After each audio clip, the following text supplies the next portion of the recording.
What's your favorite scary movie? Do you ever fantasize about damn enchiladas? That's much too vulgar display of power, Karen. Let me ask you one question. Are you having fun? We all go a little mad sometimes. Because I promise you, you and I are going to have some fun. Oh, no. It is time to keep your appointment with the Wicker Man. They're coming to get you, Barbara. Shut up, you bitch hog. Game over.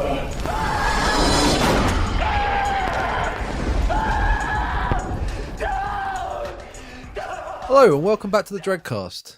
My name is Tom and this is Nick. Oh. What do you think? Do you think the professional introduction works? Straight in, just hello, welcome, bring them in. As opposed to just chatting random. Okay, shall we start this? Hi, welcome back. No. Hello there, welcome back to the Dreadcast. Nothing so professional like pointing out how professional we're being. Well, let's get even more professional and we'll say again. My name is Tom and this is... Not Tom. It's good enough. It's correct. Mm. It's technically correct. It's factually fine. Factually fine. Do you know what else? That's a good segue for later on where something else is just fine. But we'll get to it. Welcome back to the Dreadcast. Just a few bits before we get into today's episode. A few bits of housekeeping. Thank you to anyone who checked out the last episode of the Dreadcast, being our Two Films Under special featuring... No, the last episode will be the Simpsons one. That hasn't been released yet, but... Oh, you're so right. I haven't got around to editing it. Yeah.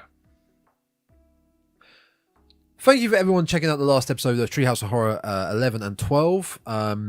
Always a pleasure. Always good. Is that the witch? Yes, the Irish Is that witch. Susan? Always a pleasure and good fun doing the Simpsons episodes, especially now with your fine self, who is somewhat of a fan. A little bit, yeah. A little bit of a fan. But we did obviously notice, especially with those two, they're starting to dwindle a bit. They're not as quote unquote horror as maybe some of the other ones were, but we'll keep going, we'll persevere, and we'll see how they go. And also thank you for checking out past few episodes, such as our Two Films Under and Revenge. You can find all past content and episodes on all audio streaming services such as Spotify, Apple, not Google. Google's gone. Samsung, Amazon, just search Dreadcast, and obviously you can find, if you're watching the YouTube here, you can find it more on YouTube. Just click that subscribe button. Just one other thing, before we get into it, if you want to send some mail in, some email, if you will, some electronic mail, where might you send a letter or some trivia or a question? If you want to post, it's 123 Fake Street. Keep going. What's the postcode? I don't know the postcode of this made-up place in The Simpsons. Oh, well, how are they going to send us something? If you want to send us an email, where are you going to send it? The thedreadcastpodcast@gmail.com. He hesitated for half a second then. Because you normally say it, and I ask you to repeat it. What's it called? Dreadcastpodcast@gmail.com. And we do have a letter. It is from a friend of the show, Mr. Ben Cooper. You're familiar with Mr. Cooper? Coop. Yeah, Coop. One Coop. And it is relating to one of our previous episodes on Revenge, Coralie Farge's debut and previous horror film, Intense. Has you just written in to argue with your pronunciation of her name? No, it's actually about two things we talked about on the episode, titled Weapons and Fuel. Okay. So we've got some clarity on some things in our Revenge discussion that we were kind of unsure about, or kind of speculating on. And you can go back and check out our Revenge episode if you've not checked it out in the top corner if you're watching the YouTube video of this. So let's get into this. Good morrow, team. First off, diesel, depending on many factors and additives, clear to yellow in colour. In the UK, we have some... This is really exciting, I know. But thanks, Coop. Is he going to say red diesel? What? Is he going to say in the UK we have red diesel? Yes, he does. Yeah, In the UK, we have something called red diesel, which has an additive that turns it, you guessed it, red. This is for off-road farm use and has less tax on it. The colour is so that people can be identified for using it on the road. So basically, we stated in Revenge, one of the characters fills up his Range Rover with... It's pretty much very clear diesel. Clear, but comes across blue going through a blue bottle. But Yeah. It's clear, basically. And we were confused. Didn't know if that was literally how it was produced. So that's good. That's all cleared up. That's very important. Everyone's happy with that now. Weapons, her gun. I believe the weapon that she uses is a Mossberg 590D, a 12 gauge, normally, shotgun, and has no business having a magnified sighting system on it. Granted, shotgun shells come in many variants and have a single lead ball in the shells. A single lead ball? I think it might be there's one lead ball and there's lots of And them there's loads shot of- around it that scatters. I was going to say, if it's just that's a hell of a BB gun. Other shotgun is a Remington. Oh, because there was another one. Other shotgun is a Remington field gun, also a 12 gauge. Same rules apply, same ammunition. And finally, bolt action rifle of some sorts, probably a Winchester. Bolt action rather than lever action that is normally thought of with the name Winchester. These come in many calibers from, oh, you appear to have killed me, to where is the back of my head? That's a great way of describing the different types of Winchesters. Cheers, fuckers. Great pod as always.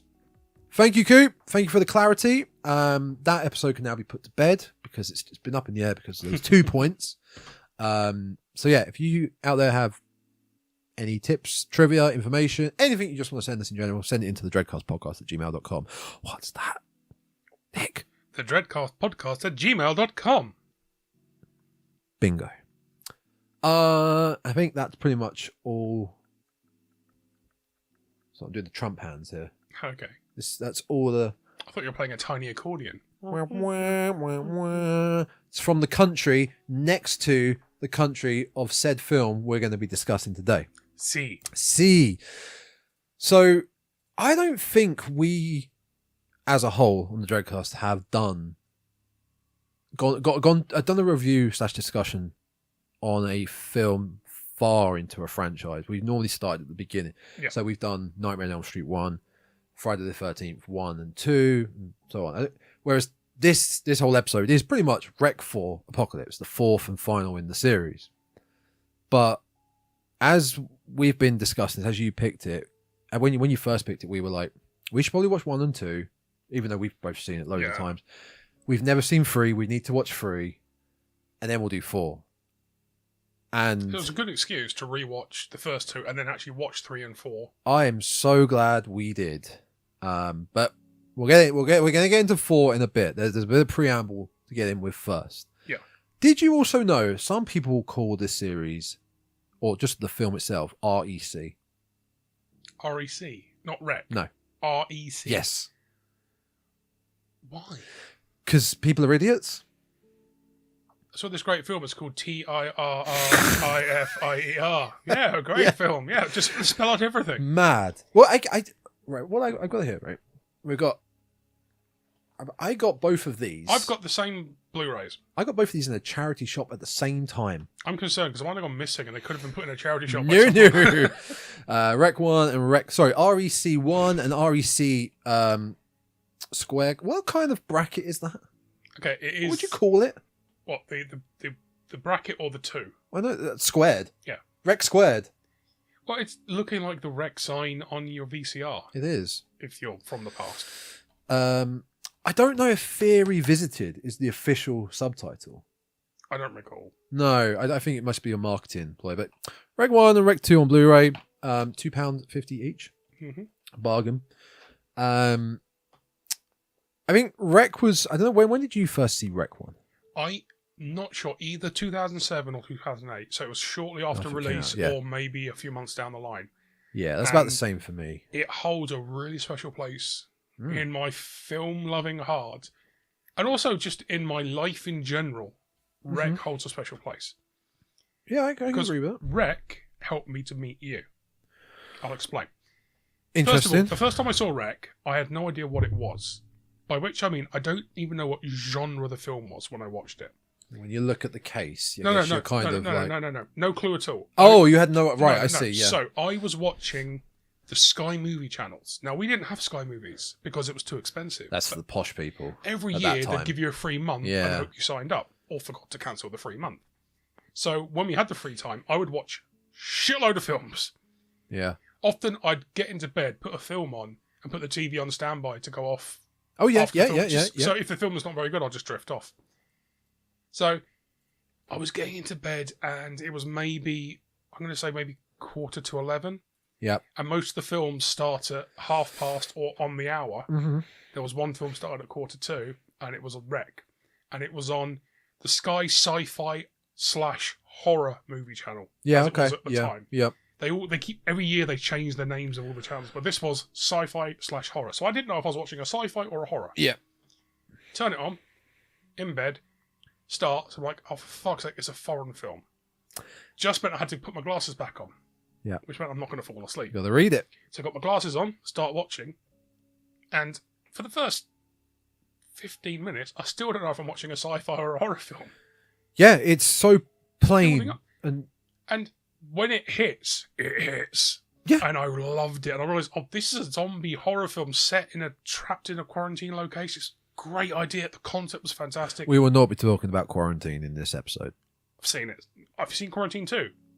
We will not be talking about Quarantine or Quarantine 2 in this episode. Because Quarantine 2 isn't a remake of REC 2. It's its own sequel to the pilot. We will not be talking about Quarantine or Quarantine 2. So I saw REC. Absolutely loved the film. Yeah. And then a couple of days later, I was doing a training course at work. I'm not going to go into what the job was, but Haslam worked at the same place. Okay. Haslam is a joint friend. Just of a friend of ours. A friend of ours, yes. Haslam is how we met. Yes. Now, I'd been working at the same place as Haslam had for about 6 months, but we were in different locations. We never actually met. Mm-hmm. Went to a training course, started chatting for a bit, got on quite well. He went out for a cigarette during one of the breaks. I went out with him. We had a chat. Oh, what's the last film you watched? I explained REC. Mm-hmm. Last film he'd watched was Pontypool, another alternative take on zombies. Yep. I'm aware of that. So we chatted about these films, went back in for the training course. We carried on chatting. The trainer was like, all right, do you two want to go up the road to Starbucks, get a coffee? When you're finished talking, you can come back. We didn't finish talking. We stayed there for the day and went home. Because we've got on really well. Yep. And then I ended up meeting you through him. And Jake, Scars. Yeah. I met a lot of people then. Other friends of not ours. Scars, but basically a lot of the friend group. Yeah, other friends of ours. And I'd say kind of it's helped along by REC. Yep. So I didn't know what it was when I watched it. I loved it, chatted about it with other people. Fantastic. REC 2 comes out. I get straight in there and watch that film.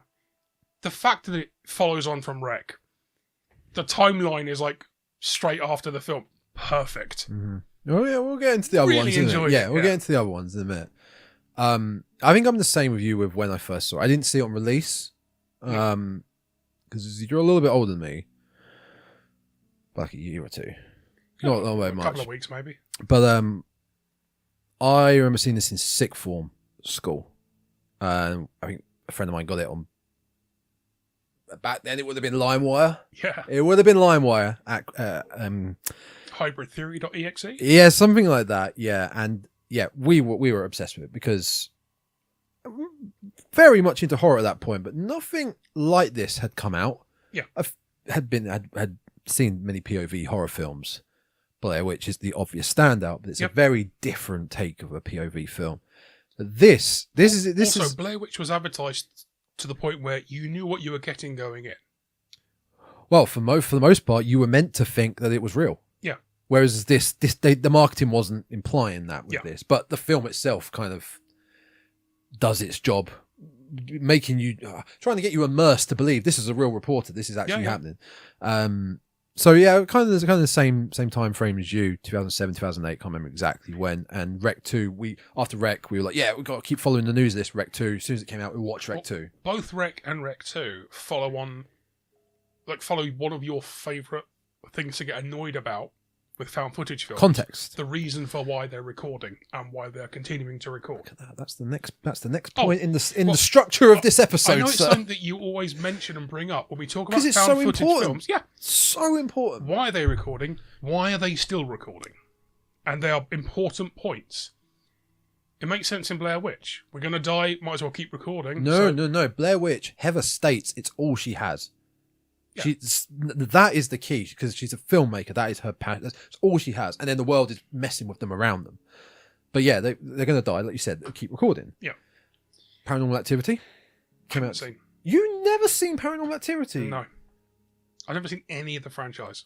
That's fine, but one is genuinely great. costs, I think, $30,000 to make. It's genuinely great. The reason for filming, they're trying to uncover what's happening in their house. Okay. Like haunting. So setting up cameras at night. Fine. There's a film, I'm not sure the name of it. It's half film and half experts watching the film.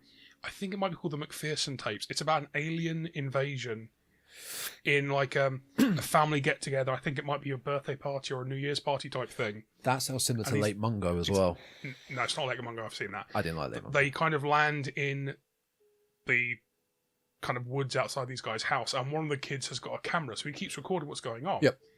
And then they go back and rewatch some of the footage to see that there's a big light over there, and these aliens come in, and he keeps recording because he's like, I don't know what's going on here, so I'm going to keep recording so that at least there's evidence of what's happened. Yep. And then the aliens kind of big lights come on, and people get possessed, and it's a really good film because the way they wrote it was to have these experts coming on analysing the footage to make it feel like it was a real thing. That happens with the Hell House franchise. I've only seen the first Hell House. And It's okay. I thoroughly enjoyed the first It's one. okay. The others are the same. It's the same. Okay. The clown dolls, same beats Yeah. all along. But the Hell House is good. So Paranormal Activity, that Cannibal Holocaust. I'm going to assume you haven't seen Cannibal Holocaust. Is that a Cannibal Pharaoh? Not Cannibal Ferox. They were around the same time. Okay, I've seen Ferox. Yeah, Ferox is wild film. But Holocaust is the one that really kind of started To the be honest, POV. I might have seen Holocaust as well. Holocaust is about a bunch of filmmakers that go out there. There's one scene that's sticking in my head. You can tell me if it's the right No, film. go on. One of the girls gets hung by hooks through her tits. Is that Ferox or Holocaust? It put me on the spot. That in Holocaust, I know there's a woman who gets impaled upright. I don't. It might be Ferox. Might be Ferox. It doesn't matter. Okay. But Hannibal Holocaust is another one. The filmmakers have been filming. That's why it's POV. They're filming. Yeah. Then we come to something like REC1. Angela, her cameraman Pablo, following the night shift of the local fire brigade. They're literally making a That's TV it. show. That's why they're filming. While you're sleeping. That's why it's well mic'd, Mm-hmm. because it's a TV show. That's why the cameraman, and it's a good quality camera, and he's really good keeping everything in frame because it's a professional TV show. It even adds to it later on the fact that they interview the people there. Yeah. So they're filming. She keeps talking because they probably think they're getting out of there. Yeah, well, we're currently stuck in this building that's a quarantine, but we're going to get let We'll get out. We'll be So fine. have a chat with people, see what's going on. And whilst she's having these little interviews, they're sprinkling in little bits of exposition. Yep. But they're not making it really obvious. Mm-hmm. Like the little girl has a line about, our dog is sick, he had to go to the vet. The You're like, dog. That dog. brilliant. That's what has triggered everything happening. That fucking dog is so key. Well, which we'll get to in a minute. That dog is so key. To REC3. Yeah. But the dog in REC, you never see the dog. Nope. It's just Which talked is about. important. Whereas in quarantine, the fucking dog is there. Is it? We are not talking No, about. we are quarantine. one thing. Fine. Okay, two things. Fine. You have. One, you're they allowed put the two dog things. in. They put yeah. the dog in the film All right. so that it can be a zombie dog. What rah, dog rah, is rah. it? Is it going to be like a big lab? In German my Shepherd? head, I've got an Alsatian. But Yeah. it might not have been. But they had something else to the building in quarantine. No, really. A lift. Oh. Because it's set in America, so they're going to put a lift in there for some reason. Just so they can have a jump scare where the lift door opens and the dog jumps out. Yep. Isn't there like an eye gouging or a horrible eye death? And I cannot remember. I Fine. saw Quarantine Fine. once, and then I just wiped it from the memory, and all I can remember is the dog was in there and there was a lift. Elevator. Did we not talk about films being Me and you talked about films being rebooted in such quick succession, and this is one of the quickest. I think. Quarantine. I feel like Quarantine was made so quick after REC. I don't know. Possibly. I think Jennifer Carpenter's though. Deb from Dexter. Okay. Well, while you look that up, obviously then we get to REC2. Nifty, very nifty idea with the SWAT team that goes it's following straight on after REC, and they've got the helmet cams. 2008. Next Yeah, year it was after. so quick. Helmet cams on the SWAT team, and they were able to locate each other. Very They've got clever. helmet cams, Very and also clever. they've got one guy whose whole job is just to be the videographer to film Yes, to them. go from cam and to then cam he to can cam. go from their cams and look at what Yeah. they're seeing. Brilliant. Which means that when one of them gets turned into a zombie, they can Zombie cam. see him. But then the problem is that the footage you get there doesn't make sense with what happens in Rec 3. Yes. Yeah, well, yeah. But then you've got the kind of the first half, I do that every time. No, that's right. Is the kind of the SWAT team. Yes, and then you've got the kids who are kind of breaking into the building because they're fucking idiots. Yeah. I mean, you've got the dad with the medicine for the sick girl from Rec 1 trying to get in with the medicine, and then you've got the fireman whose crewmates are in there, and he's like, I'll help you get into the building because he wants to go and check for them. And because these fucking kids follow them in, the police and the city guys see them and they seal it off so they can't get out the same way. That's a great way to contaminate them. Contain them. Yeah. Contaminate. They're already contaminated. So, yeah, again, another great idea. Let's just quickly... Also, Current Rec 2, just another thing. Go, please. It really... You think it's a standard zombie film in Rec 1, and at the end you really talk about possession. I was going to mention that. And then in Rec 2, they get more into the possession things. And I really like the priest character. He looks like a slightly younger Spanish Anthony Head, I thought he looked like. Okay. From Buffy. Oh, yeah, I know. Yeah. But the whole idea that they can like put rosary beads on a door with a zombie inside and the zombie will stop. The mythology gets built up more. Yeah. Yes. And the bit where they've got the sample of blood they need, and he has to test the blood. So he puts a little bit out onto like a saucer or something. Yeah. And then he starts doing this Bible verse and it catches fire, but then the rest of the blood was too close and it catches fire as well. Oh, that's fantastic. Actually, before we move on, let's talk about just this. We will talk about Rec 4. Because I want to. Just before we do come for a little break. With Rec 1, you brought up great point, which I was going to mention about how 90% of the film, this is a rabid virus / zombie film. Yeah. And then you're throwing a curveball that no, this is deeper. This is possession based. Yeah. This is demonic based, which I found it hard to think of a film that had done this sort of theme before. I mean, you get possession films, but possession is never spreads. Exactly. You have one possessed person. Yeah. Or you have a film where the whole thing is about demons or something, and then there's lots of people who get, like Constantine and stuff like that. You get lots of people who end up with kind of being possessed at the same time. But what we learn that throughout the films, they kind of tinker with the mythology a bit.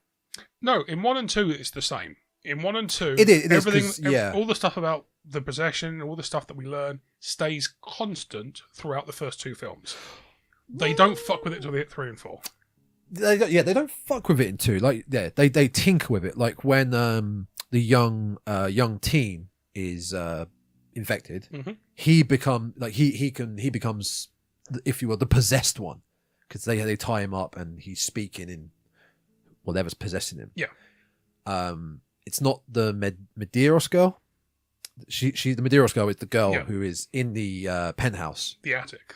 Yeah, I was about to say attic. So in the penthouse of Rec, in the apartment building, a girl who was thought to be demonically possessed was brought back there by an agent of the Vatican. And she's been trapped there ever since while they've been doing the work on her. Yeah. That possession seems to be then passed on to, say, this kid. See, I didn't see it as he was now being passed on. I saw it as she was talking through him. So she was seeing through his eyes. And only doing that because the priest was like using loads of incantations and using the Latin and all that stuff and trying to force the possession out the boy, that she then took control to talk through the boy. So I didn't see it as the boy was now the main possessed person. It's just that he was the closest person to be able to talk. I think I felt more I think you may agree with this. I felt more comfortable with the mythology of the infection / possession in the first 2 because it made a bit more sense. Yeah. Then when we got to 3 and 4, to stick to consistency. It moved away from possession. It moved away from being a fucking Rec film. Yes. So I mean, we haven't done your top 5 horrors. Rec is in my top 5. We talked about mine ages ago. I haven't really thought of a top 5. I've got a top 3 all-time movies. No, this is a horror show. I want you to go home. That's your homework. I want you to give me a top 5 I horror think films. 2 of the top 5 because Reckon the Thing. yeah, Done. there we go. Yeah, you knew that. All right, your homework is to get the next 3. Okay. Because I'm always curious to know what people's are. Scream is definitely up there as well. Scream's Absolutely in the top fair. 5. Absolutely fair. So yeah, Rec 1 and 2, nice little bookend of each other. If you just want to focus it on the double bill. Yep. With the ending of Rec 2, you get the nice twist of Angela being And they're fairly short films as well. They're about 90 minutes apiece. less than, I think, like 85, maybe Yeah. 87. So yeah, like, You can do them in a single sitting quite happily and enjoyably. and you could still then go finish a Lord of the Rings film after watching both of them. Yeah. So they bookend each other very nicely, and especially, like I said, the twist at the end of Rec 2 with Angela, you find out had been infected by what we later learn is a parasite in Rec 1. No, we don't learn it until At the end of Rec 2. No, we don't learn about the parasite, but the worm you that comes. see the worm yes, thing, but we don't learn yes. it's a parasite until I think Rec 4. Because at the end of Rec 2, we get a little. It's not like a flashback, but it's It cuts back to what was filmed at the end of Rec 1. after Angela Rec was 1 dragged ends away. with the camera falling and her being dragged away from the camera. Yeah, But then, if that were to carry on chronologically, she crawls back towards the camera, gets attacked by the Medeiros the girl. Yep. and then the girl kind of holds her mouth open and vomits this kind of parasitic worm type thing into her mouth with a real gratuitous It's really deep throat horrific. action. Yeah, it's really horrible. Real kind of distension of the throat. Yeah. And But you don't see that at the end of Rec 1 or at the start of Rec 2. You see it at the end of Rec 2. Yeah. To explain some stuff that's happened in Rec 2. yeah, it's great and it works. Not every film has to be a happy ending. It really feels like Rec 1 and Rec 2 are written by the same writers and the same director, and everything was the same. Whereas Rec 3 and 4... It's amazing how that happens, isn't it? Whereas 3 and 4 feel like just random people did their fan fiction and got it made. Yeah, we need to talk about Rec 3 quickly before we get on to Rec 4.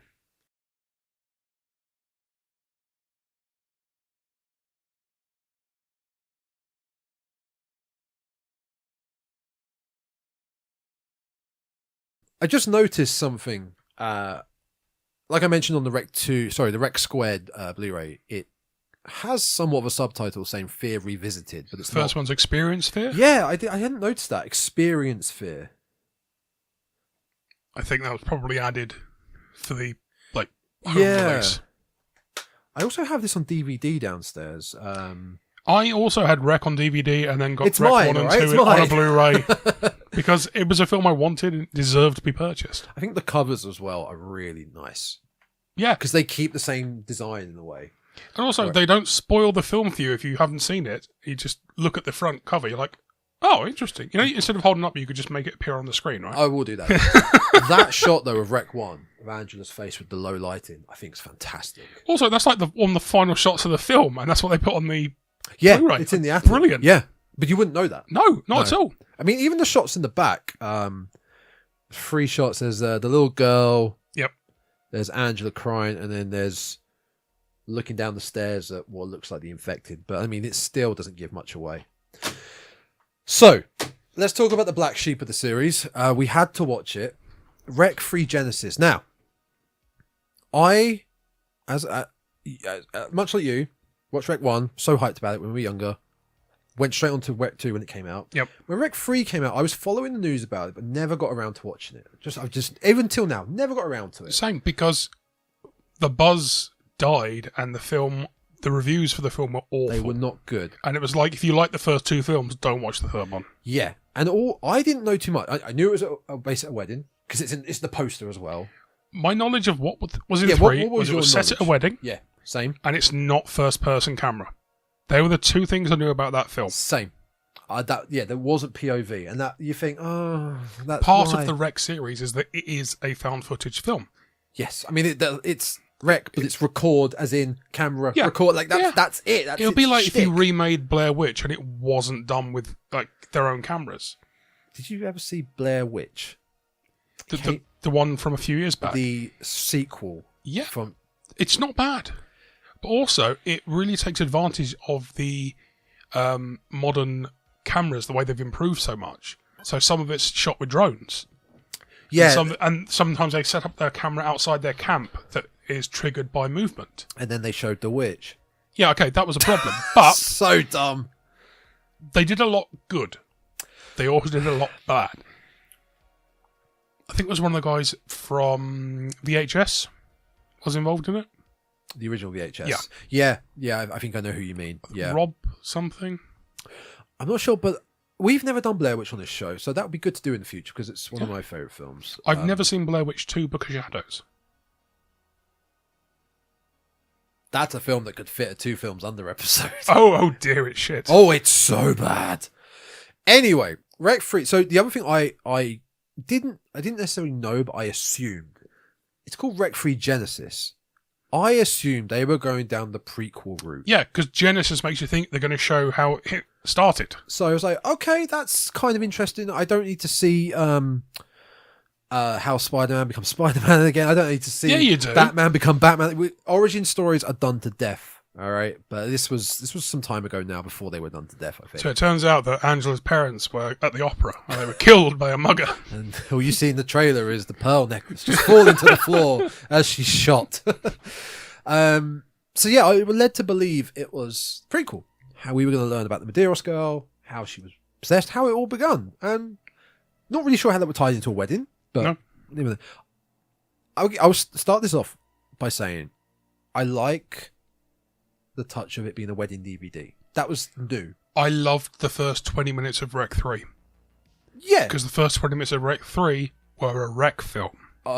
They were a Rec film, but my God, the acting and the wedding reception itself was shit. Oh, yeah. But again, that you can forgive that because the people at the wedding are trying to maybe put on a different public persona because they're at the wedding with family members they haven't seen for a while and they're trying to hide the fact they might be getting drunk. Yeah. Or behave better because they're being filmed. So that's understandable. So the start of Rec 3 is filmed by 3 different cameras. You've got the professional videographer who is filming the wedding. Who I actually note down as Spanish Nick.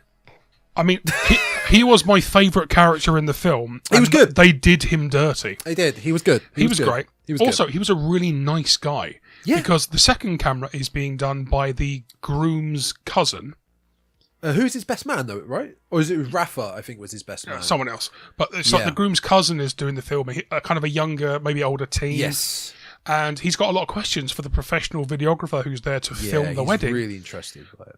But the professional guy is really accommodating. He's not just saying, oh, get out of my way, I need to do stuff. He's explaining, answering his questions. He's like, fist bump, let's do this. Yeah, all right, so you get shots that I can't get because then we can put them together for the film. So, like, he's a really nice guy. The professional videographer's a really nice guy. And then the third camera is, like, the bride's, like, maybe younger sister, I think it is. Yeah, because there's footage of them beforehand. But not a lot of her footage is used because she's not filming very much. Yeah, there's footage beforehand at their house getting ready. I've got some news. And you're, ooh, what's it going to be? That news later on comes by with some ADR audio. Did you notice that? No. The news was that she was pregnant, but when she said, "Oh, I've got a secret," I thought it was going to be that she was having an affair and wasn't sure if she wanted to go through with the wedding. Oh, that would have worked. No, later on, when she announces that she's pregnant, the groom, wrong one, the bride. When she announced she's pregnant, there's ADR baby audio, like. Oh God! When yeah, she yes, holds her yes, belly, I heard that. I was like, did I just hear a baby cry? Yeah. Where did that come from? So the first 20 minutes of this film, you've got the wedding happening, and then you've got the start of the reception. It's great. It's a nice setup. You meet a few characters who you don't give a fuck about, but then because I watched this before he did, and I messaged you and I said, "Oh, great! Something really interesting happens after 22 minutes." Realizing I forgot. Pretty well spoil it for you. Normally, you forgot you were talking to me. Yeah. So you were like, "Oh, dude, now I'm going to be looking up for what happens in 22 minutes." So I quickly backpedaled and thought, "Oh, that's just when the title scene appears." No, you were kind of right. You were fine with what you were saying. But then when you watch the film, after the title scene, you thought, "Oh, fuck, this is what he meant." Because after the title screen that says Rec 3 Genesis, it stops being found footage point of view and becomes a regular film with a fucking score. Becomes a cinematic film? Yeah. Which isn't what a Rec film should be. I was stunned. The creative decision for that to happen, I couldn't believe it. You do one or the other. Yeah. which REC4 does. You do one or the other. And if... It's a jarring jump. This could have been carried on in POV. Yeah. He states... So just go back for a second. Because it could have carried on POV because this wedding venue has got lots of cameras because we get a few shots later on of the camera back. Yeah. So it's got CCTV cameras. You've got a professional videographer there whose excuse for why he's continuing filming is because what the fuck's going on? Yeah. You've got other people at the wedding who have their cameras with them. They could have carried on. The whole thing could have easily been still done first person. At the wedding, the groom's uncle turns up and states he's been bitten by a dog. Yeah. That's okay. Oh, dog. Immediately, if you've seen the first two films, like, okay, there we go. This is how the infection's going to get at the wedding. But that kind of then alludes to the fact, is the infection all along just a kind of rabies, really? Until when the chaos does begin, the uncle turns and starts biting. This is the end of the reception. Chaos ensues. Groups get split up. The bride and groom get split up. The groom gets split with his what was it? Best man. His best man, the videographer. Videographer in the kitchen, and a random person who it turns out is there from the government to check what songs are being played at the wedding, so they can make sure all the royalties get correctly paid. Amazing. The bride is with someone else, but as we are with the groom and his cousin, you said. Filming. I'm not sure. I would say best man. The young kid was his cousin, but that wasn't the best man. It was a different character. He states, so the groom states, why the fuck are you still filming? He says, we have to let people know what's going on. I was like, okay, fine. This is a very loose and cheap way of giving context as to why they're still filming. We discussed, but fine, I'll take it. No, they're just... He destroys the camera, they drop the camera, it breaks, and that's when the title, like you said, title card... You could have avoided all that. He could have kept filming. He could have died in the end. Yeah. But he could have kept filming. What was the other thing I was going to say? So we go POV, title card, cinematic, and then we get about 10 seconds of night vision POV as they're crawling through the vents to get out, and then back to cinematic. Yeah. It's just so baffling. I mean, they get locked in the kitchen, and the videographer was like, "Oh, great! There's a grate here. It's going to go somewhere. We'll go down the grate." He gets out his penknife. He starts unscrewing the screws. He gets a couple off, and then this guy's panicking, like, "Hurry up, you idiot!" And he bumps him, and he drops the penknife, and it goes through the grate, and then they can't get the grate off to escape. Yeah, because it turns out that would have got them straight out. We find out later on in the film. Yeah. Go down that ladder and you can literally walk straight out of the property. But they couldn't do that. So they end up going through the vents, and the videographer guy is too big to fit in the vents. He can't do it. So the guy who was about to save them is the only one who gets left behind because of some other fuckwit. They did him dirty. He was too nice for this film. He was a nice character. He was friendly. He was doing his job. No one else was He would have saved everyone, and then he gets left behind to die. No one else is likable in this film. Oh, God, no. The groom and the bride are insufferable. Yeah. The priest is okay. Yeah. The priest is okay. We're not going to go into REC3 too much. I've got a few notes. One note specifically, the armor and the weapons. So dumb. So cheesy. I get that they were in, must have been a Catholic, like a very historic Catholic church that probably had these pieces of armor for decoration. They were using it as protection, but it looks so cheesy. But they realised pretty quickly we need to not get bitten. Yeah, very quickly. All I can think of is World War Z. I haven't seen them. Yeah. Oh, okay. So something Brad Pitt does in World War Z makes so much sense. You can't get bitten. He knows that, but he also knows if you're being attacked by a zombie, you're going to use your hands and arms to try and defend yourself. Yep. They might bite you. So he kind of gaffer tapes magazines around his forearms, so when they come for him, he uses that to block them off, and they're biting and scratching, but they don't get through the magazines. I feel like the gaffer tape thing's been done before. It's probably been done before, but that's what really strikes me. No, it's clever. It makes sense. It's clever, yeah.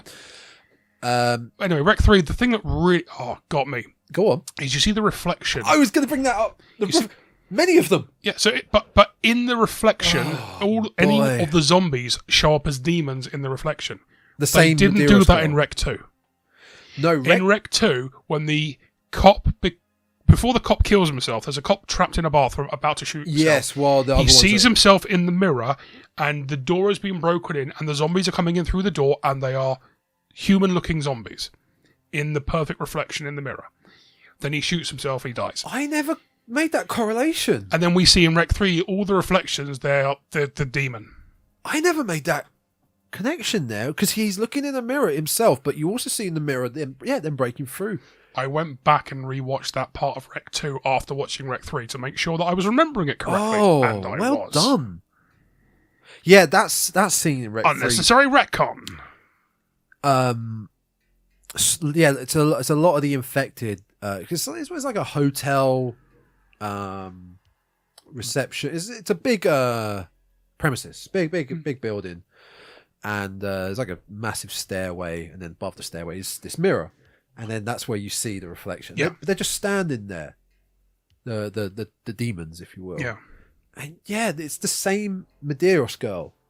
It's not like a different demon here or a different demon I didn't there. pick up that it was the same one Yeah, each time. all in the reflection, everyone is the same Medeiros girl, possessed girl, which is weird.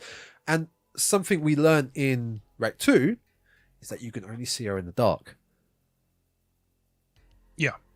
Which is also baffling. Yeah. Even though it's a reflection, you can only see her in the dark. But you can see the zombies in the light.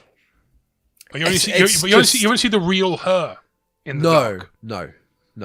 So you only see the real girl in the dark, but you can see all the zombies in the light. So I didn't have a problem with seeing them in the light. But seeing their reflection was just It's just odd. messy. It's absolutely messy. Can we also talk about the priest is reciting the book of Genesis over the loudspeaker, which makes them all freak out and just stand still and start shaking for some reason, makes them stop in their tracks. No reason as to why. No reason behind as to why this is doing it. No, but the priests pretty quickly realise if I start reciting Bible verses, they stop attacking. Yeah, I mean, I feel like that would be a quick thinking idea from a priest in general. But we also get something which is simpler, and this works better in Rec 2, where one of the infected is pushed into the bathroom. I think it's the one you were talking about. Or, not him. It's another different one. Knife on the door, rosaries on the knife. Simple. Rosaries, Simple. stop trying to open the door. Perfect. But then you have to think that in Rec 2, the priest doctor who went in with them was fully aware of what was going on. Oh, he was kitted out. He was. So he ready knew to what was go. happening. Whereas the priest in Genesis was kind of like, I'll just start quoting. So kind of like Dougal. When did you clock in Rec 3 that this was happening at the same time as Rec 1 and 2? When the guy said, "I've been bitten by a dog," Yeah, I was like, "Okay, great. This is same time."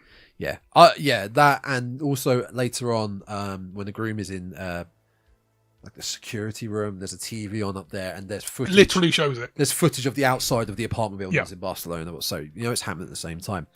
One other thing I noted is So one thing I noticed that you definitely won't have picked up on. Okay. One of the characters at the beginning says he's a Valencia fan. Mm-hmm. When they get kitted up later on in the kind of knight's armour, Yep. one of them has got a shield and it's like orange and... Is it the sigil?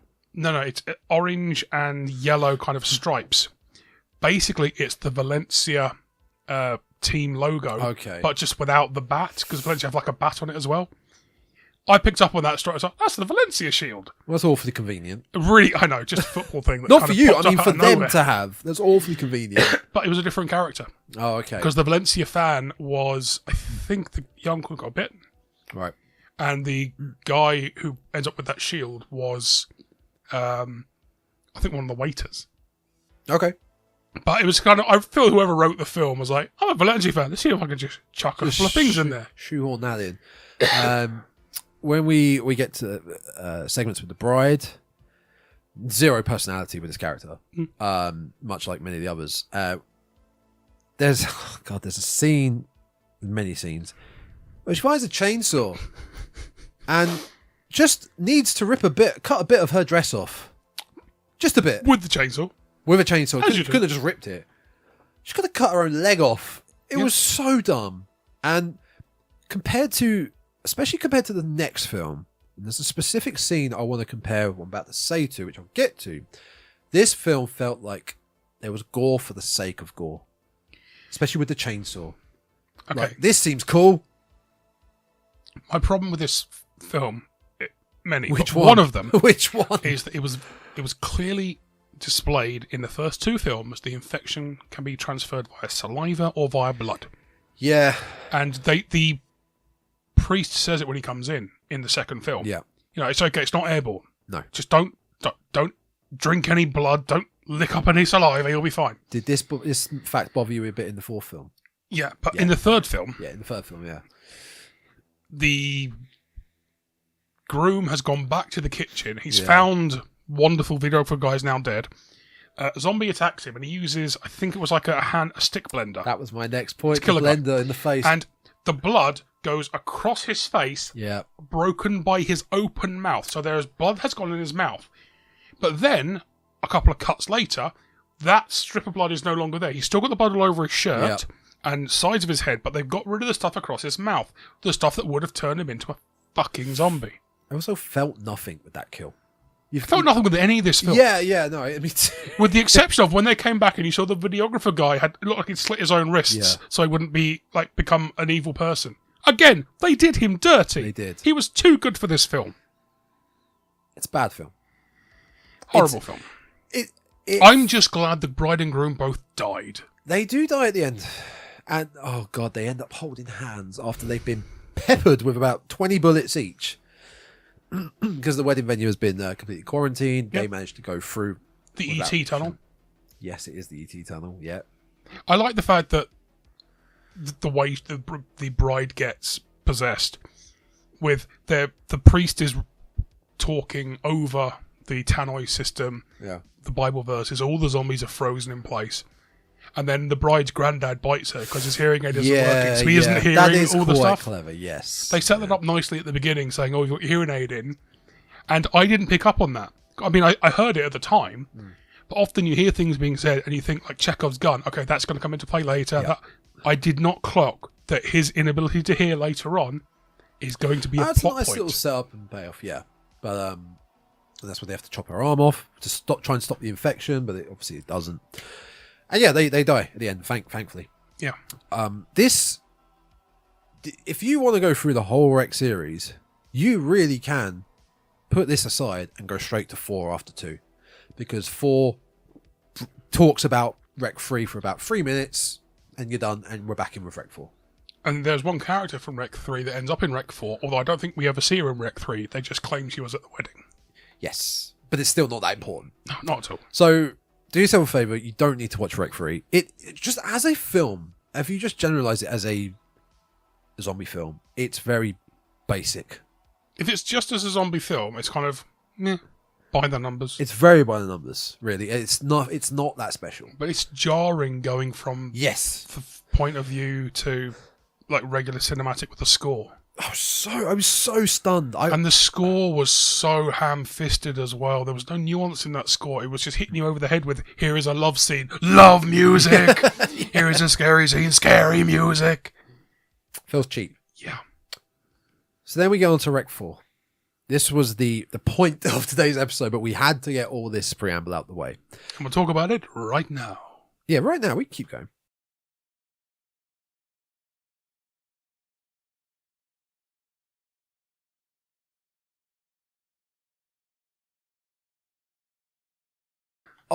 Even though this was the goal, REC4 was the goal for this episode. Yes. And it was literally just because I said to you, right, pick a film for this month, and we came to REC4, but we realised, shit, we should probably go through the first 2. We haven't seen 3, so we got a journey to go through. So after REC3, I don't know about you, but I was so intrigued now to see what was going to happen with REC4, with the film, the story, the creative. I felt they would choices. struggle to make a worse film than REC3, so anything's going to be an upward swing.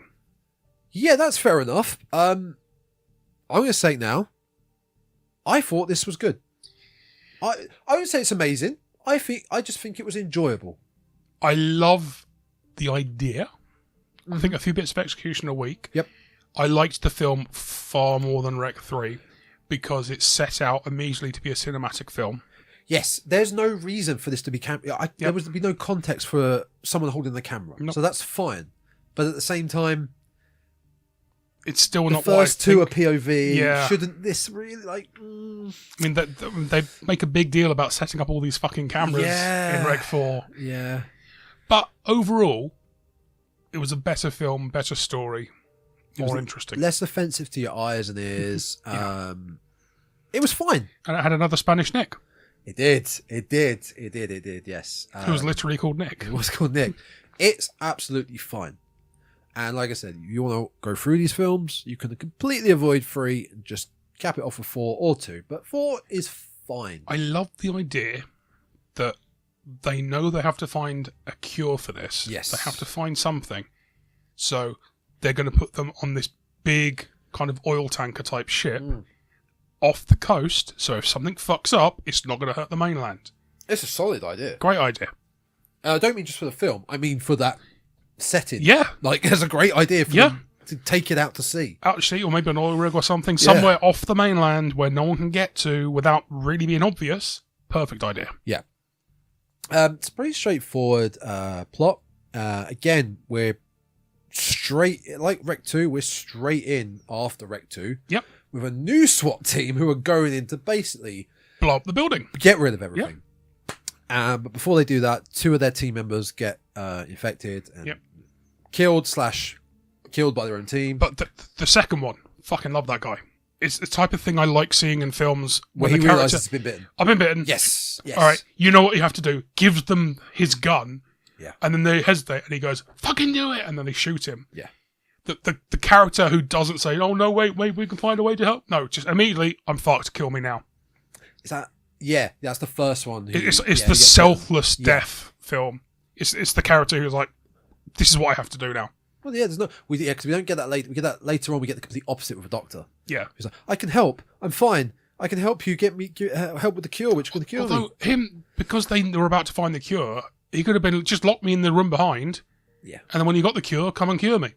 And they know how quickly the infection takes over. Yeah, it's minutes. So new SWAT team 2, numero dos, go in, but they were ready to blow up the building, but they find Angela. Angela is there, and she's carrying her recorder, tape recorder.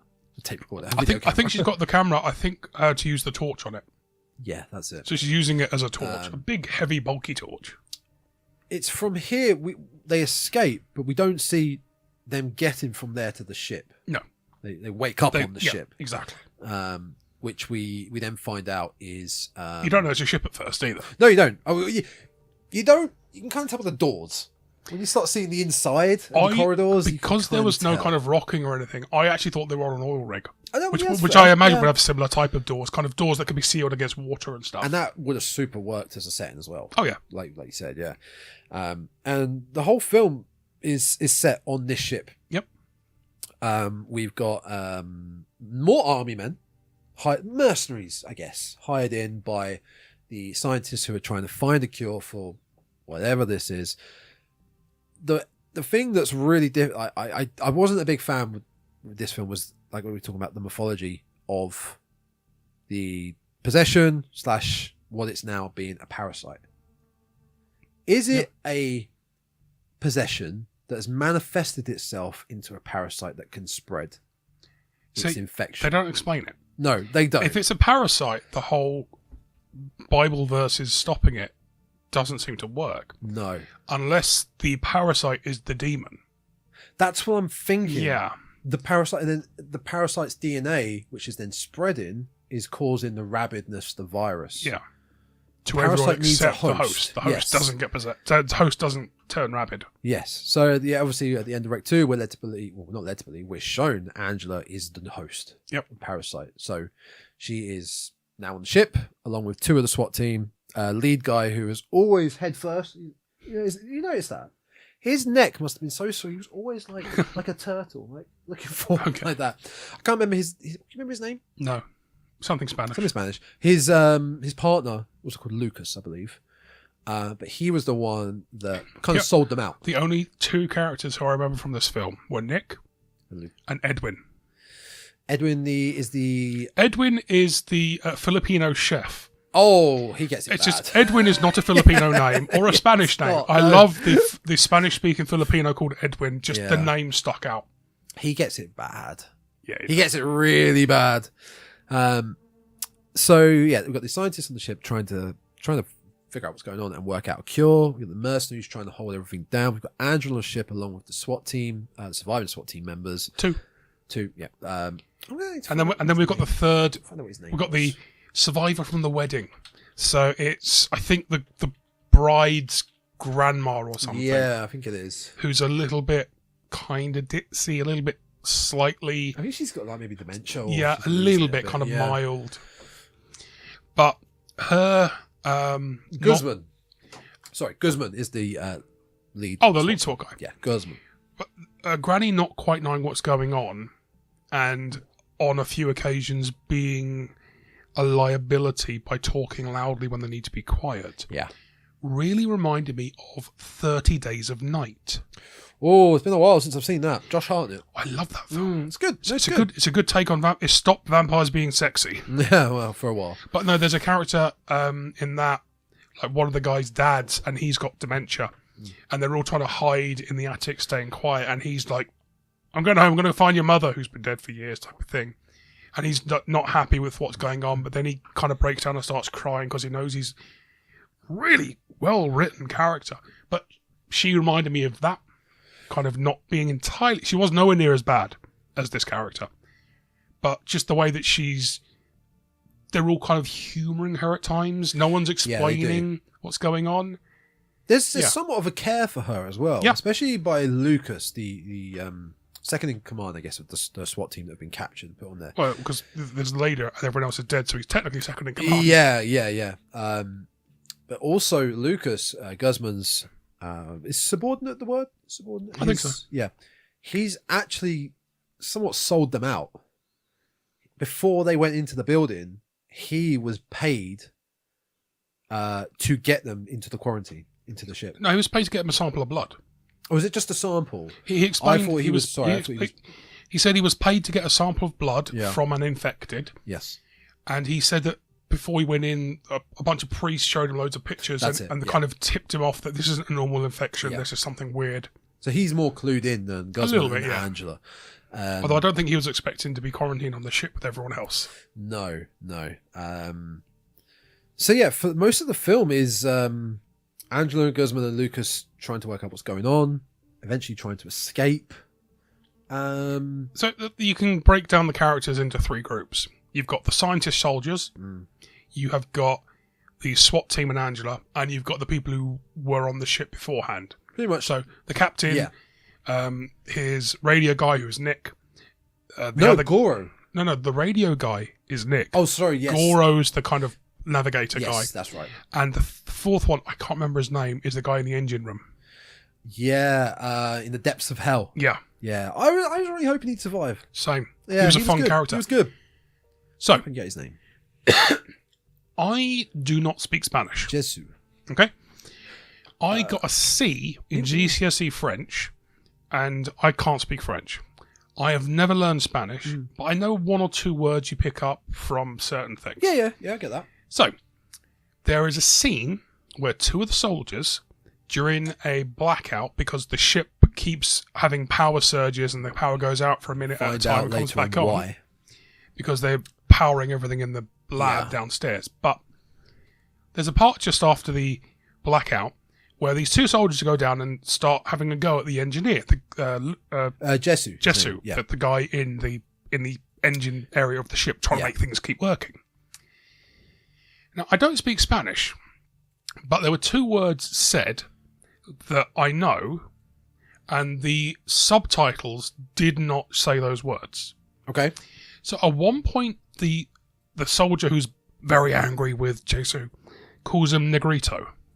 Well, yeah, okay, we can... So that's a offensive term, like it means little black boy. Yes. So Jesu is black, and when Jesu speaks back to him, he uses the term cojones, kind of bollocks, my balls. Balls, yes. Yeah.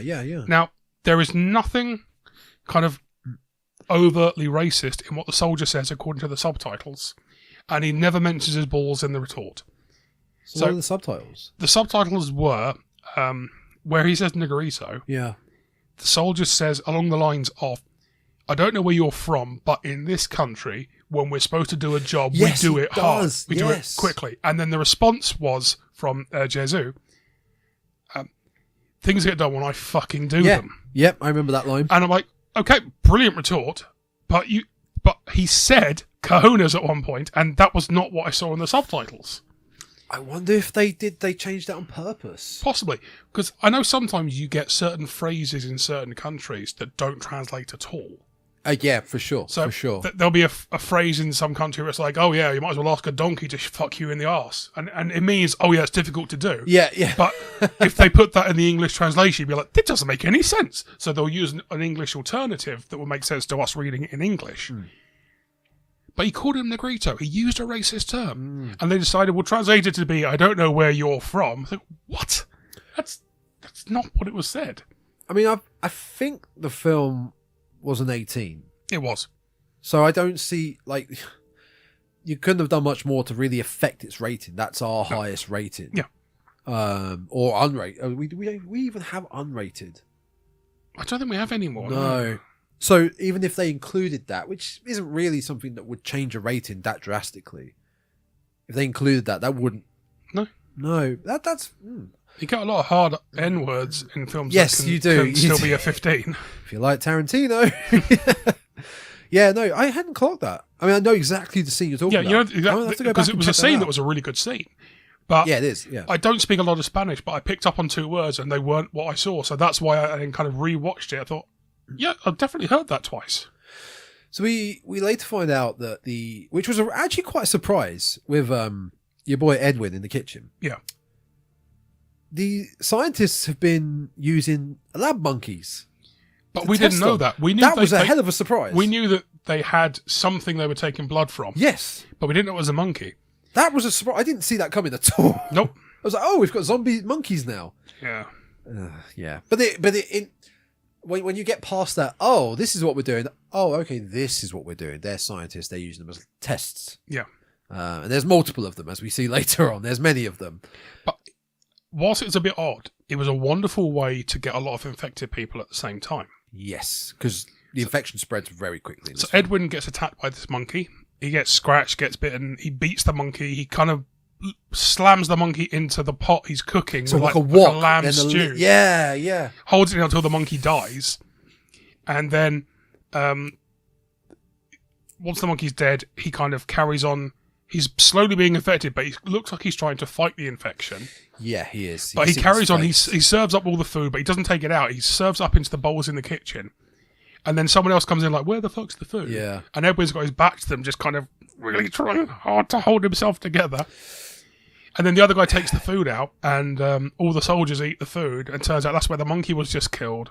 So the infection spreads via the food. They all get infected, but not immediately, because they all leave. And then second SWAT team.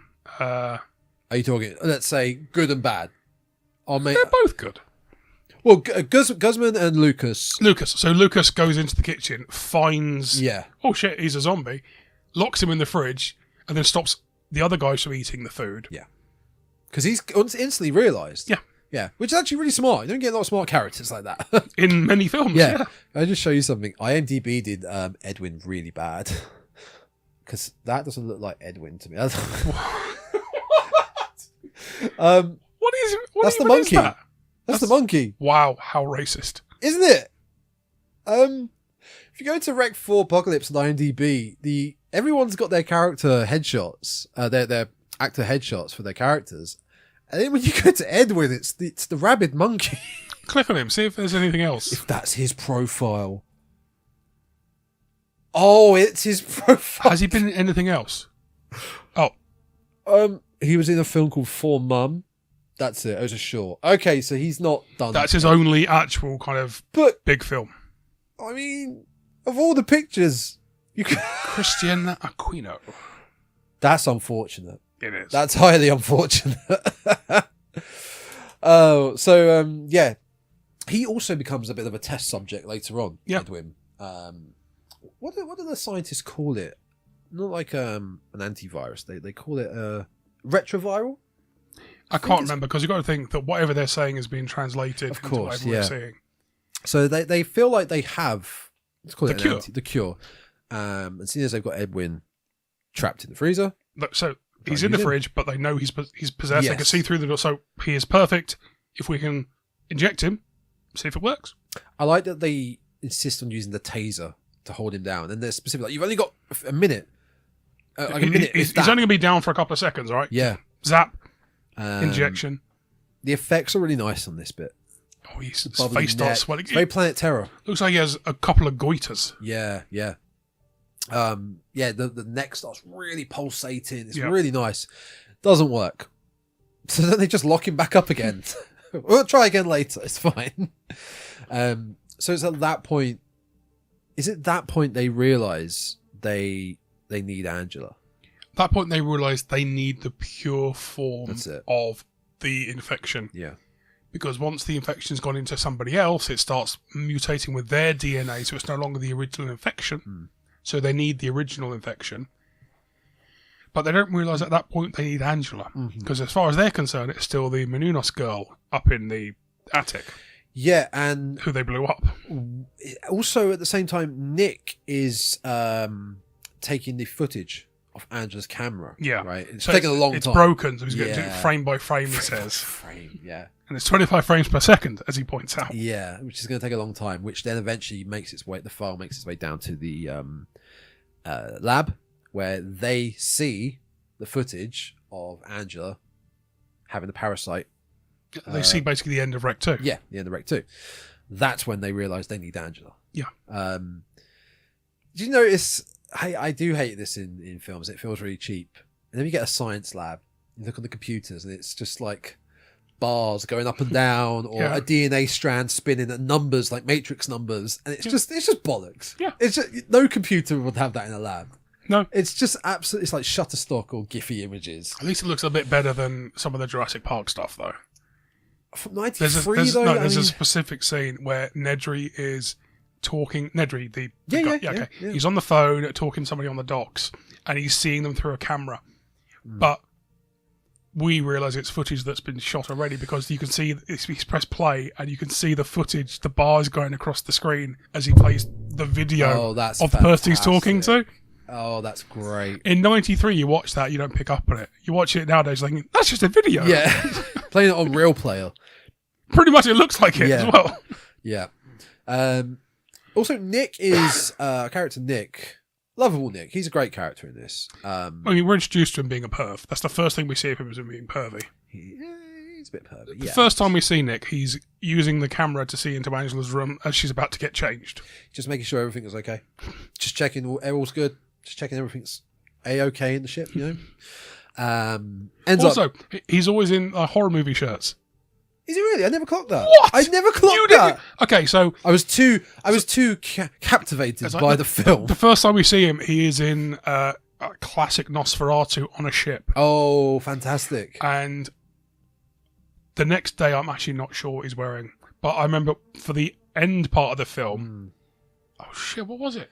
Deary me, he doesn't even know. He doesn't even know. It wasn't They Live.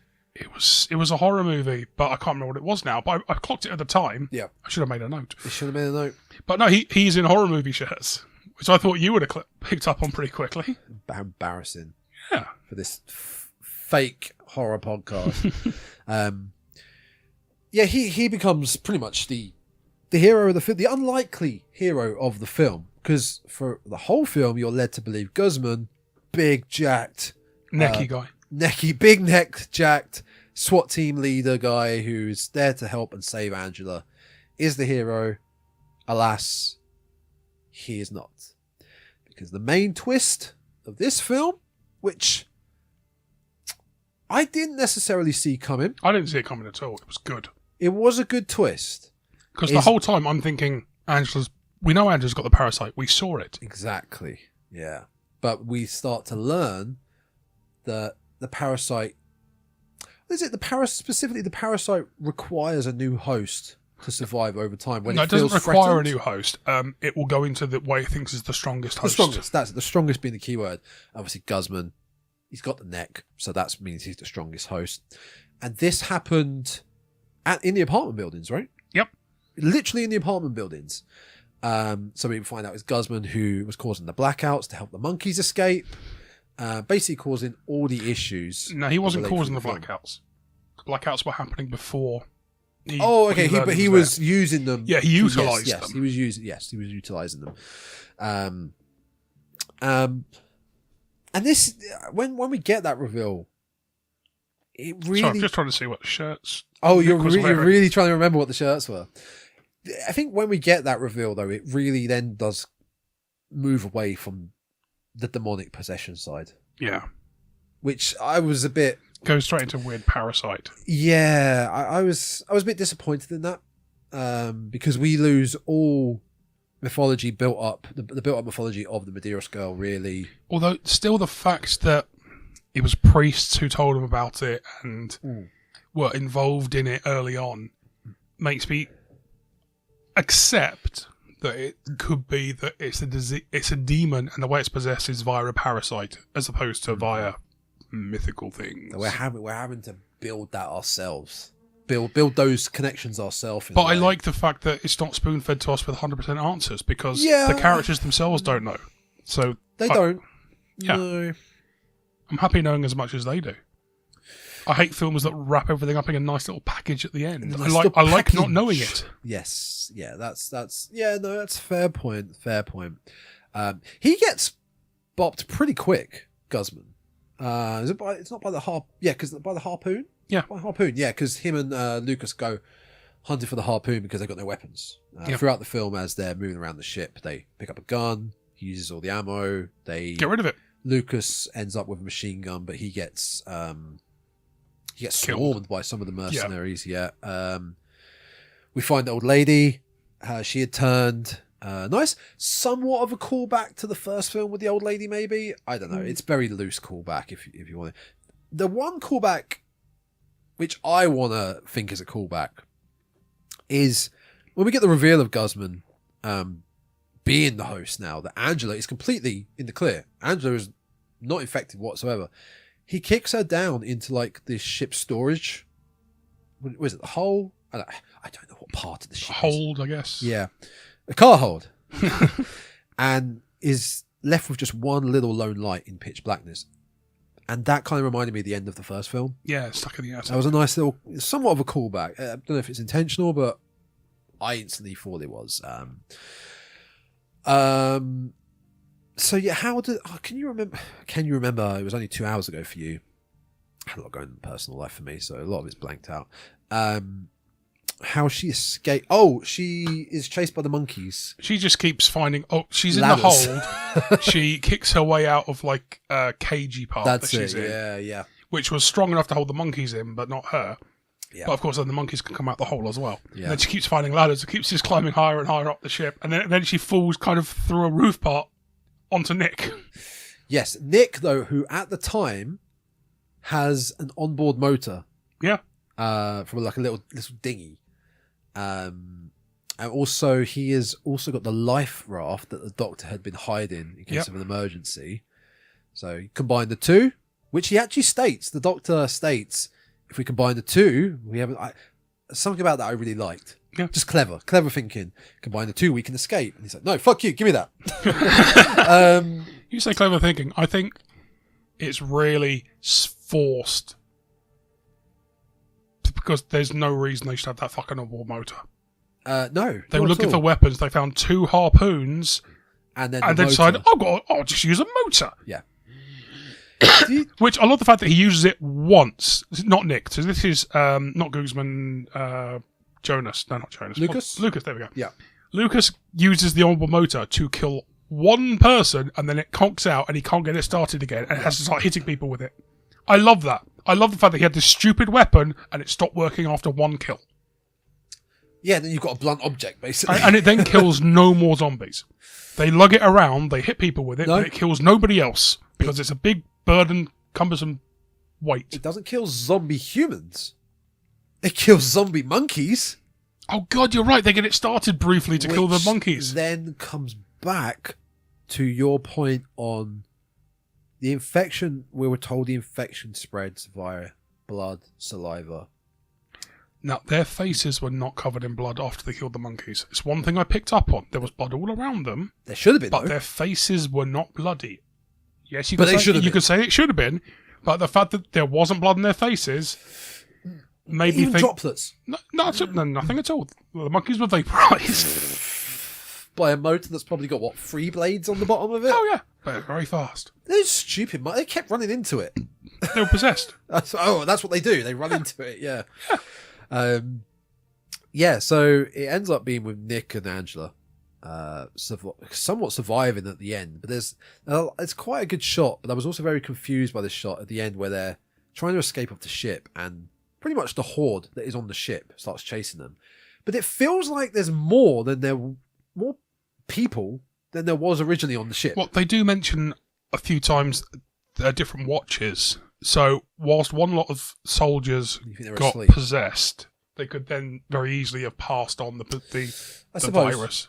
I suppose, yeah. My problem with that scene was that they're being chased on the ship's deck, and they climb up the cargo netting before they get attacked, before the horde reaches them. Have you ever tried climbing up cargo netting? Carrying them. It's fucking hard. Yeah, I can No, imagine. he doesn't carry the motor. Does he not? Throws the motor up so it lands at the top part. Oh, yeah, he does. And then he throws the raft up as well. And Nick's a good guy. Yeah. And then they climb up the netting. And climbing cargo netting takes time. Oh, yeah. It's not easy. No. And they managed to throw both of them up and climb up out of the range of the zombies before the horde reached them. And the horde is chasing them on the ship a few meters behind them. I would say this whole scene, I actually really like this whole scene. It was, I think the actress playing Angela, I think she's great. Her emotional acting, like her screaming, her shouting is really good. Her anger's good. Her anger's very good, yeah. And it's quite intense, that last scene. It also helps with the setting of it's at night. We've got a raging storm. That was kind of alluded to earlier on, that the fact they're going to hit this massive storm in a couple of hours. It's a category 70, whatever it is. I think you needed that with the film. It couldn't just... daylight would have worked. Horror at daytime is rare and it works. But a storm at sea... The thing is, they call it a storm, but all we get is rain. It's just rain. Yeah. There's no swell of the waves. No. The ship is not moving. Well, they only had so much time in that water stage. But when they chuck the raft in, it's just sitting there perfectly waiting for them. It's just that water stage. If it's a storm, it should be all over the place. Yeah, I like the fact that when Nick he ties the raft off, so when he throws it, it opens up in the air, lands in the water. He then, when he jumps in with the motor, he has tied it to himself. Yep, yeah, I clocked that. Because he knows he's going to drop it. He's not stupid. No, he not hits a the stupid water. character. Well, his stunt double hits the water. Stunt double is clearly about 50 pounds lighter than him. Yeah. Hits the water with and you can see the rope attaching the motor to him, and then he gets out and then he hauls the motor back in. Yes, smart character. Yeah, he was. He really was. And then Angela has hit the water in a full-on starfish, smacks that water hard. Whacked it. And then he can't get her, he can't find her, and then she kind of emerges like, blah. Yeah. The boat itself, do we specifically know where the boat is? I assume it's the Mediterranean, because they do end up back in Spain. They don't say where. No, it's off the coast of Spain somewhere. Yeah. The thing with the boat, they clearly got their money's worth of this water stage. As you said, the water was still for a lot of the time. And also on the set of the ship, it's green screen sky. You can see it's not bad. It's not offensive looking, but you can tell they're not actually on the ship outside for those scenes. Yeah. The out helicopter shots, you can see it's a real ship floating in the water. I think actually it's found. Actually, I know what you mean. One issue I had early on when they're in the, whatever you call the place where you steer the ship. I'm really struggling bow, with the names for all these places of the ship. We should call Haslam. The captain's room. They're in the poop deck. Is that what I think it is? Anyway, they're in the steery boat place. The steery boat room. And You can see the clouds out the windows and they're completely stationary. That's what I mean. Yeah, but I did read the type of ship they used. Where are we? Production. It was The bridge. the bridge. That's where you steer a ship from. I googled where do you steer a ship from. Filming began 13th of July 2013 in Gran Canaria aboard a Russian merchant navy ship. Yeah. Oh, I thought we were going to continue talking. No, we don't talk about that anymore. Merchant Navy ship. Sorry? Merchant Navy ship. Yeah. Explains why they got a nice big hold. Doesn't it just? Big car hold. And the film when the film ends, I wasn't a fan of the very post-credit scene. Them in the back of a cab. It just shows the mainland. So all it shows. They just sat in the cab, kind of smirked to each other, and then that's it. Oh, it must have been a busy night last night, or whatever he says. Yeah, like you were out drinking. Yeah. And then we get the parasite shot. CGI parasite being eaten by a CGI fish. Must state why it's in the water. Because the ship blew up. Yes, because we didn't talk about it. There's Sorry. a self-destruct sequence that the scientists have installed. It's 20 minutes, and it gets teased earlier on. And the other doctor's like, no, please don't. We'll work it out. Yeah. And then I think just as he is about to set it, that's when they get the footage Yes. of Angela. And then obviously he sets it later on when shit's hit the fan. There's no way out. They get 20 minutes to get off the ship. The ship blows up. Parasite falls into the water. Somehow Parasite doesn't get blown up. Parasite survives the explosion. Parasite survives the explosion. Everything else doesn't, but the Parasite survives the explosion. Yes. It's just a worm. It's just a little chunky worm. Not really anything It's a bit special. pointier at one end. Yes. Not really too special in its design. No. It eats like a little bit of plankton, and then a bigger fish eats the parasite. Yeah. Oh, that fish is now possessed. It didn't need that. It didn't need either of those post-credit scenes. No. Although I was happy with the first one. It just shows they survived. That's all it was for. What do you mean? Oh, in the back of the cab? Yeah. Yeah. Just showed they'd made mainland. Out of the two, I Didn't need the prefer parasite. that. No, you didn't need the parasite. Unless they were going to continue making films, they're trying to say, look, it survived. But no. But then how do you get the parasite back Somebody to the main... catches the fish. A fisherman in catches the sea, fish. Yeah, okay. You get deep sea fishermen. Yeah, but it has to catch that specific fish. Right. There's a lot of fishing going on. There Eventually they'll catch that one. Or that fish gets eaten by a bigger fish, gets eaten by a bigger fish, gets eaten by a bigger fish. And then a shark.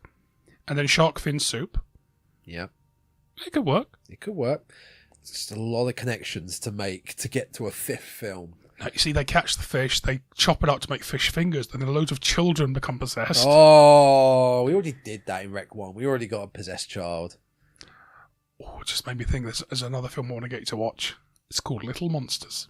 Why does that sound familiar? I've probably mentioned it to you before. It's a zombie film. And it's basically a bunch of kids on a school trip at this special farm. Suddenly there's zombies attacking. And so that you've got the school teacher and you've got one of the kids' like uncles, who's like the chaperone for the trip, trying to keep the kids safe in a zombie attack. And Josh Gad is in it. He's playing this. Oh, No, I'm out. I'm out. He dies. Good. I have a question. Yeah? Question. Yeah. 2019 or 1989 Little Monsters? 2019. It's got... I can't remember her name. Like Lupito. Oh, yeah. Lupita Nyong'o. There we go. She's in it. She's great. Because I'd rather watch this from 1989.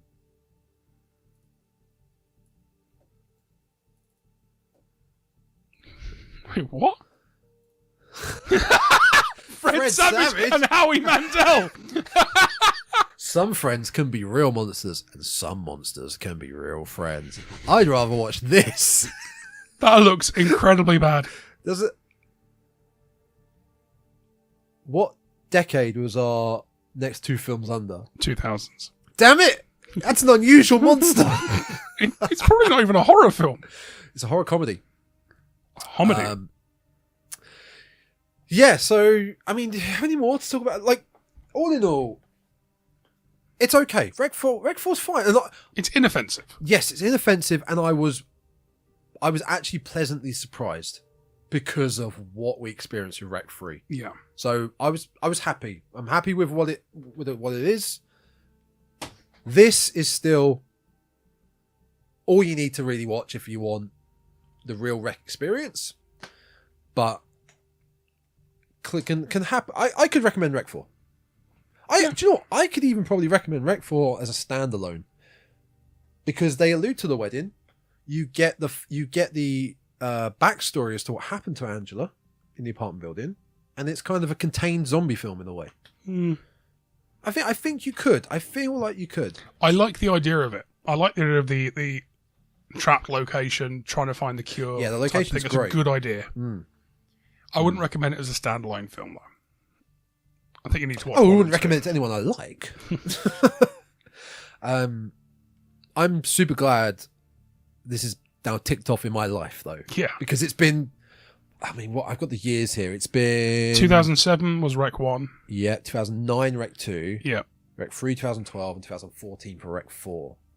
It's been a long time coming. I'm super glad they are now ticked off. Did you have anything else you wanted to bring to REC4? Because you have just watched it. No, I think we covered all the important major stuff. plots. Yeah. I mean, can't really go shot for shot, scene for scene. It's one of the doctors is a fucking idiot, though. Which one are we talking about? The bald doctor who just runs away. No, the bald one gets bitten. It's the no, fire extinguisher. Yeah, that's the bald one. No, he's not. No, he's the bald one. Oh, they're both bald. No, the one who gets bitten has got hair and gets shot. The bald doctor can't use the fire extinguisher and then runs away apologising straight into a horde of zombies. He runs into the swarm. Yeah. I'm so sorry. And then he runs back and, oh no! Yeah, not being able to use the fire extinguisher was... But clearly, when he said get the fire extinguisher, it didn't mean to spray the zombie, but to hit it with the fucking fire extinguisher. And he's like, I can't make it work. You fucking idiot! Bang! Yeah, that soldier is clearly struggling to hold this zombie back, and he wants to spray it. What the fuck? Maybe it'll annoy him a bit. Would blind him. So yeah, there's a few other points we could discuss, but for the most part, it's a pretty straightforward story. It's a pretty straightforward film, inoffensive, fine, perfectly acceptable. So, yeah, if I just watched REC4, I wouldn't be recommending it. But if you've seen 1 and 2, you want to wrap up the story. You want to wrap up a film that's already been wrapped up. Yes, in a way. Yeah, fine. I just wish they had continued with the Medeiros girl lore, the more demonic possession style, rather than it just be a parasite. Yeah. You know? God, I'm just thinking now about the reflection of the the demons now in REC3 and how bad that was. And how they weren't reflections in REC2. Yeah, well, now I am. Now I am. Yeah. Yeah. It's just like they mess with their own lore too much. They did. I don't know if the same writers did 3 and 4, but it feels like it was just different people. Same director in REC4, as REC1 and 2. He came back to do 4. I don't know about the writers, but the same director came back, and it just feels like, no, we're not leaving it at REC3. We're coming back to tie off these loose ends and wrap it up in a nice little package. And they did. So yeah, that's our actual episode, kind of on the REC series. I think we need to give it a long time before we come back and we'll do a full episode on this absolute gem. This is REC1. Or we could do Quarantine. We will never be doing Quarantine on this. When's my next pick? Never. This is your last episode, I'm afraid, actually. You were just in it for 4 episodes. Just to get did you not get that message? I'm sorry. It's awkward. You could do your own little Quarantine. Okay. Yeah. Quite literally. Oh, while I'm on holiday, I'll just make a Quarantine episode. Yeah. So here are the highlights of Quarantine. Just the closing credits. No, it's just pressing stop. Snapping a DVD. Yeah. We haven't worked out. Seriously, Quarantine 2, right? So Quarantine 1, they have tried to remake REC shot for shot, right? It. Yeah, it's meant to be. Yeah. It's awful. Yeah. It's unnecessary. It's like the Psycho remake with Vince Vaughn. Unnecessary. Quarantine 2 isn't a REC 2 remake. Where's it set? It's set in an aircraft hangar. There's an airplane flying in. Someone on board is a zombie. Yeah. Because they don't go with the demonic possession at all. They are a zombie. Oh, it's just zombie. Yep. Quick moving zombies, like 28 days later. They've landed. Not a fan. The airplane's landed. They've been put into a hangar, and they're not being allowed off because someone on the airplane is possessed. Oh, they're quarantined. So they're quarantined in an airplane, and then also quarantined in the hangar. It's awful. But at least it's less offensive than Quarantine. Quarantine 2 is less offensive because it's not a shot-for-shot attempted remake. Oh, I get it's that. Its own I get film. That. Yes, it's his own. It's his. Yeah. It's a bad film, but at least it's trying to be its own thing. I get that. I understand that. I understand. The fast zombies thing. It's not for me. It only works in certain instances, i.e., the REC series. 28 days later. Hot take. I'm not the biggest fan of the 28 days. 28 days later, and I mean, weeks is different, but 28 days later, I'm not the biggest fan. It's Zack Snyder's best and his first film, the Dawn of the Dead remake. Yep. It's his best film. Yep. I like the fast zombies in that, but I'm a sucker for the classic slow zombies. I think I find them more eerie. 28 days. Scary. They do the whole. They're not zombies. They're not zombies. That's why I don't kind of count them that in this. But I kind discussion. Of count zombies and infected and possessed REC as zombie films. Yeah, they can be loose. I mean, the zombie is it's the Walking Dead. Basically, the description. Zombie is supposed to be a reanimated corpse. Yeah, it's a reanimated corpse, yeah. Which is why 28 Days Later technically isn't a zombie film. But for all intents and purposes, it may as well be. I mean, we could do a whole discussion on that. What is a zombie and what isn't. Zombies are pretty much my favourite subgenre of horror. So, I love horror. Interesting. My favourite couple of subgenres are found footage and zombies. They're two of my favourite things, which is why REC was so fucking perfect when I saw it. But what's my all-time favourite film apart from REC and The Thing? My third top three is Jurassic Park. There is a film called The Resort with Z for Zort. It's like a massive Z. So you know. Yeah. Okay. It is basically if you made Jurassic Park, but the dinosaurs were actually zombies. Okay. So Dino Crisis. It's kind of... No, they're not dinosaurs. They are human zombies in the park. Sorry. I thought you meant they were like... Yeah, so the idea is dinosaurs. that you've got... there was a zombie attack in the world, but it was cured type of thing, but we have all these zombies. So they put them on this big island park so people can go and hunt zombies. Okay. But it looks like Jurassic Park. Some of the stuff they've used looks like... They've made a control room try to look like Jurassic Park. Oh, right, okay. So they've tried to make it very Jurassic Parky. And I'm like, I love Jurassic Park. I love zombies. This is going to be amazing. Oh, shit. So bad. You know, sometimes... Even the whole idea of Dennis Nedry sabotages to steal Umbra. Here, we have somebody who sabotages it to release the zombies because they don't like zombies being hunted. You know, sometimes two of your favourite foods in the world might not go well together. Yeah, like I love toast, I love Marmite, but Marmite on toast is a terrible idea. So yeah, that's the REC series. Next month, although this is probably out, I feel like this is going to be out during March, so this is going to be part of March now.